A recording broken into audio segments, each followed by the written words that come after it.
راستی این چه حکومتیه که از یه طرف میخواد به آمریکا و بقیه جاها ونتیلاتور صادر کنه، از اون طرف مردم ایران باید اینجوری برای مرغ توی صف بایستن و نگاهشون رو از دوربین بدزدن. اینجا میدان ترهوار صادقیه تهران هست. هرچند صف مرغ نسبت به گذشته کوتاه‌تر شده، اما همچنان این صف‌ها وجود داره. این وضعیت مردم ایرانه. بعد آخوندهای مفتخور پولای همین مردم رو اینطوری پارو میکنن.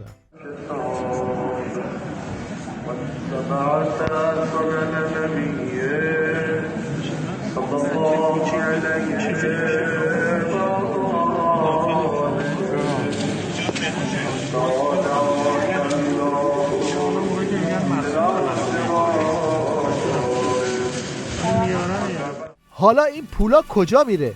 یه نمونهش رو ببینید. سلام دوستان، یه نکته سریع واسهتون توضیح بدم. این کارت هدیه اهدایی بنیاد مستضعفان، اینم رسیدش مبلغ 5 میلیون تومان، تاریخ 28/12.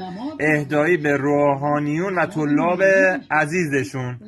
عیدیشون رو دادن به مبلغ 5 میلیون تومان از بنیاد مستضعفان. این تازه یه نکته خیلی ریزشه، تاریخش مال دیروزه 28/12، مبلغ 5 میلیون تومان.